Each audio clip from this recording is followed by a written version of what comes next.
Y Manjunath ಅವರ ಮೇಲೆ ಏನು ಇಡಿ ದಾಳಿ ನಡೆಸಿತ್ತು, ಈ ಕೇಸ್ಗೆ ಸಂಬಂಧಪಟ್ಟಂತೆ ಯಮುನಾಗೂ ಕೂಡ ಇಡಿ ಶಾಕ್ ಅನ್ನು ಕೊಟ್ಟಿರುವಂಥದ್ದು. ಹಲವು ವರ್ಷಗಳಿಂದ ವೈ ಮಂಜುನಾಥ್ ಜೊತೆಯಲ್ಲಿ ಯಮುನಾಗೆ ಸ್ನೇಹ ಇತ್ತು ಅನ್ನುವ ಮಾಹಿತಿ ಇದೆ. ಮೈಸೂರಿನ ದಟ್ಟಗಳ್ಳಿ 5ನೇ ಕ್ರಾಸ್ನ ಮನೆಯ ಮೇಲೆ, ಯಮುನಾಗೆ ಸೇರಿದ ಮನೆಯ ಮೇಲೂ ಕೂಡ ದಾಳಿಯನ್ನು ಮಾಡಲಾಗಿದೆ. ಯಮುನಾ ಮನೆಯಲ್ಲಿ ದೊರೆತಂತಹ ಮಹತ್ವದ ದಾಖಲೆಗಳನ್ನು ತೆಗೆದುಕೊಂಡು ಹೋಗಲಾಗಿದೆ. ನನ್ನನ್ನು ಯಾರೂ ಬಂಧಿಸಿಲ್ಲ, ನಾನು ಬಂಧನಕ್ಕೆ ಒಳಪಟ್ಟಿಲ್ಲ, ಅರೆಸ್ಟ್ ಮಾಡಿಲ್ಲ, ನನ್ನ ವಿರುದ್ಧ ಅಪಪ್ರಚಾರ ಮಾಡಲಾಗ್ತಾ ಇದೆ ಅಂಥೇಳಿ ಇದೀಗ ಯಮುನಾ ಹೇಳಿರುವಂಥದ್ದು. ನನ್ನ ಬಗ್ಗೆ ಸುಳ್ಳು ಸುದ್ದಿಯನ್ನು ಹರಡಿ ತೇಜೋವಧಿ ಮಾಡಲಾಗ್ತಾ ಇದೆ, ತೇಜೋವಧೆ ಮಾಡ್ತಾ ಇದ್ದಾರೆ. ಇಲ್ಲಿ ಬ್ಯಾಂಕಿನ ದಾಖಲೆ ಪಡೆಯೋದಕ್ಕೋಸ್ಕರ ಅವರು ನನ್ನನ್ನು ಕರೆದುಕೊಂಡು ಹೋಗಿದ್ರಷ್ಟೇ. ನಾನು ಮತ್ತು ನನ್ನ ತಾಯಿ ಇಬ್ಬರೂ ಮನೆಯಲ್ಲಿಯೇ ವಾಸವಿದ್ದೇವೆ, ನನ್ನನ್ನು ಅರೆಸ್ಟ್ ಮಾಡಿಲ್ಲ ಅಂತ ಸ್ಪಷ್ಟನೆಯನ್ನು ಕೊಟ್ಟಿದ್ದಾರೆ. ತನ್ನ ಅತ್ಯಾಪ್ತರ ಬಳಿ ಅಳಲನ್ನು ಕೂಡ ತೋಡ್ಕೊಂಡಿದ್ದಾರೆ. ಇಲ್ಲಿ ನನ್ನ ತೇಜೋವಧೆ ಮಾಡಲಾಗ್ತಾ ಇದೆ ಅಂಥೇಳಿ ಯಮುನಾ ಅವರು ಅಳಲು ಕೂಡ ತೋಡ್ಕೊಂಡಿರುವಂಥದ್ದು.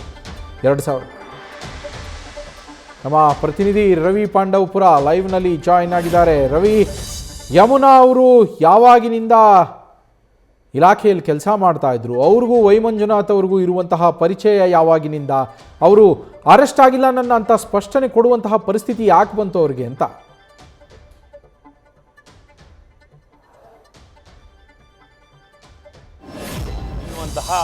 ಯಮುನಾ ಅವರ ನಿವಾಸದಲ್ಲಿ ಸತತ 21 ಗಂಟೆಗಳ ಕಾಲ ಇಡಿ ದಾಳಿಯನ್ನು ನಡೆಸಿ ಅಗತ್ಯವಾದಂತಹ ದಾಖಲೆಗಳನ್ನ ಸಂಗ್ರಹ ಮಾಡುವಂತ ಕೆಲಸಕ್ಕೆ ಮುಂದಾಗಿತ್ತು. ಈ ಸಂದರ್ಭದಲ್ಲಿ ಬ್ಯಾಂಕ್ ಲಾಂಕರ್ನಲ್ಲಿದ್ದಂತಹ ಒಂದಷ್ಟು ದಾಖಲೆ ಪತ್ರಗಳನ್ನು ಕೂಡ ಪರಿಶೀಲನೆ ಮಾಡುವಂತ ಕೆಲಸಕ್ಕೆ ಮುಂದಾಗಿತ್ತು.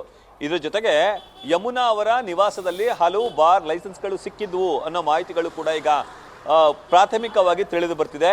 21 ಗಂಟೆಗಳ ಕಾಲ ಈ ಯಮುನಾ ಅವರ ನಿವಾಸದಲ್ಲಿ ಇಡಿ ಅವರು ದಾಳಿ ನಡೆಸಿ ಅಗತ್ಯ ದಾಖಲೆಗಳನ್ನು ತೆಗೆದುಕೊಳ್ಳಲಿಕ್ಕೆ ಪ್ರಮುಖ ಕಾರಣ ಅಂತಂದ್ರೆ ಯಮುನಾ ಹಾಗೂ ವೈ ಮಂಜುನಾಥ್ ಅವರ ನಡುವೆ ಇರುವಂತಹ ಸ್ನೇಹ ಸಂಬಂಧ. 2004ರಲ್ಲಿ ಈಕೆ ಮೊದಲಿಗೆ ಡಿಪಾರ್ಟ್ಮೆಂಟ್ಗೆ ಸೇರ್ತಾರೆ. ಡಿಪಾರ್ಟ್ಮೆಂಟ್ಗೆ ಸೇರಿದಂತಹ ಇವರನ್ನ 2024ರಲ್ಲಿ ಇವರು ರೆಸಿಗ್ನೇಷನ್ ಕೂಡ ನೀಡುವಂತ ಕೆಲಸಕ್ಕೆ ಮುಂದಾಗ್ತಾರೆ. 2004ರಲ್ಲಿ ಅಬಕಾರಿ ಇಲಾಖೆಗೆ ಸೇರಿದಂತಹ ಅಂದ್ರೆ ಸಬ್ ಇನ್ಸ್ಪೆಕ್ಟರ್ ಹುದ್ದೆಗೆ ಸೇರಿದಂತಹ ಯಮುನಾ ಅವರು ಮೊದಲಿಗೆ ಬೆಂಗಳೂರಿನಲ್ಲಿ ಕರ್ತವ್ಯವನ್ನು ನಿರ್ವಹಿಸ್ತಾ ಇರ್ತಾರೆ. ಇದಾದ ಬಳಿಕ 2006ರಿಂದ 8 ಈ ಸಂದರ್ಭದಲ್ಲಿ ಮಂಜುನಾಥ್ ಅವರು ಸೂಪರಿಂಟೆಂಡೆಂಟ್ ಆಗಿರುವಂತಹ ಸಂದರ್ಭದಲ್ಲಿ ಇವರ ಪರಿಚಯ ಆಗುತ್ತೆ, ಒಡನಾಟ ಸ್ನೇಹಕ್ಕೆ ತಿರುಗುತ್ತೆ. ಸ್ನೇಹ ಮತ್ತೊಂದು ಹಂತಕ್ಕೆ, ಅತ್ಯಾಪ್ತಿಯ ಹಂತಕ್ಕೆ ತಲುಪುತ್ತೆ. ಹಾಗಾಗಿ 2008ರಲ್ಲಿ ಅವ್ರನ್ನ ಇನ್ಸ್ಪೆಕ್ಟರ್ ಹುದ್ದೆಗೆ ಏರಿಸಿ ಅವ್ರನ್ನ ಮೈಸೂರಿಗೆ ಟ್ರಾನ್ಸ್ಫರ್ ಮಾಡಿಸ್ಕೊಳ್ಳುವಂಥ ಕೆಲಸಕ್ಕೆ ವೈ ಮಂಜುನಾಥ್ ಮುಂದಾಗ್ತಾರೆ. ಅಲ್ಲಿನಿಂದ ಇಂದಿನವರೆಗೆ ಅವರಿಬ್ಬರ ನಡುವಿನ ಸ್ನೇಹ ಅತ್ಯಾಪ್ತತೆಗೆ ತಿರುಗುತ್ತೆ. ಹೀಗಾಗಿ ಮಂಜುನಾಥ್ ಅವರು ಬಂದಾಗ ಉಳ್ಕೊಳ್ತಿದ್ದೆ ಈ ದಟ್ಟಗಳ್ಳಿಯ ಯಮುನಾ ಅವರ ನಿವಾಸದಲ್ಲಿ.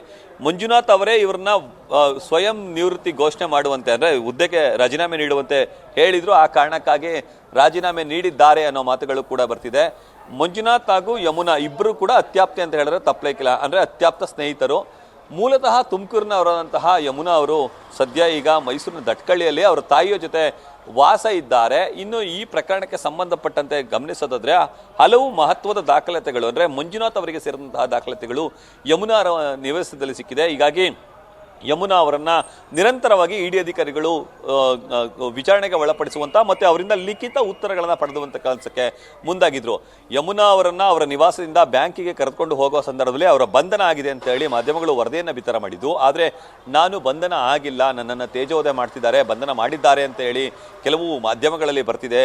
ನಾನು ನನ್ನ ತಾಯಿ ಜೊತೆ ಇದ್ದೀನಿ ಅಂತ ಹೇಳಿ ಆಪ್ತರ ಜೊತೆ ಯಮುನಾ ಅವರು ಕಣ್ಣೀರನ್ನು ಇಡುವಂತ ಕೆಲಸಕ್ಕೆ ಮುಂದಾಗಿದ್ದಾರೆ. ಜೊತೆಗೆ ಇದೇ ಸಂದರ್ಭದಲ್ಲಿ ಅವರು ತಮ್ಮ ಹಳೆಯ ಜೀವನವನ್ನು ಕೂಡ ನೆನೆದು ಕಣ್ಣೀರನ್ನು ಇಟ್ಟಿದ್ದಾರೆ. ನನಗೆ ಇಂಥ ಪರಿಸ್ಥಿತಿ ಬರುತ್ತೆ ಅಂತ ನಾನು ಊಹೆಯನ್ನು ಕೂಡ ಮಾಡ್ಕೊಂಡಿರಲಿಲ್ಲ ಅಂತ ಹೇಳಿ ಆಪ್ತರ ಬಳಿ ಹೇಳಿಕೊಂಡಿದ್ದಾರೆ ಅನ್ನೋ ಮಾಹಿತಿಗಳು ಈಗ ಸದ್ಯಕ್ಕೆ ಪ್ರಾಥಮಿಕವಾಗಿ ಸಿಕ್ಕಿದೆ.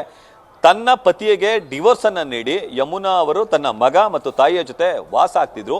ಮಂಜುನಾಥ್ ಅವರು ಮೈಸೂರಿಗೆ ಬಂದ ಸಂದರ್ಭದಲ್ಲಿ ಅವರ ನಿವಾಸದಲ್ಲಿ ಇರ್ತಿದ್ರು ಅನ್ನೋ ಪ್ರಾಥಮಿಕ ಮಾಹಿತಿಗಳು ಲಭ್ಯ ಆಗ್ತಿದೆ. ಹಾಗಾಗಿ ಮಂಜುನಾಥ್ ಮತ್ತೆ ಯಮುನಾ ಇಬ್ಬರು ಕೂಡ ಅತ್ಯಾಪ್ತ ಸ್ನೇಹಿತರು, ಅತ್ಯಾಪ್ತತೆಯಲ್ಲಿ ಅತ್ಯಾಪ್ತತೆ ಇತ್ತು ಅಂತ ಹೇಳಿ ಈಗ ಮಾಹಿತಿಗಳು ಲಭ್ಯ ಆಗ್ತಿದೆ. Naveen Kumar, thank you Ravi. News first ನಿರ್ಭೀತಿಯಿಂದ ನಿಮ್ಮ ಪರವಾಗಿ.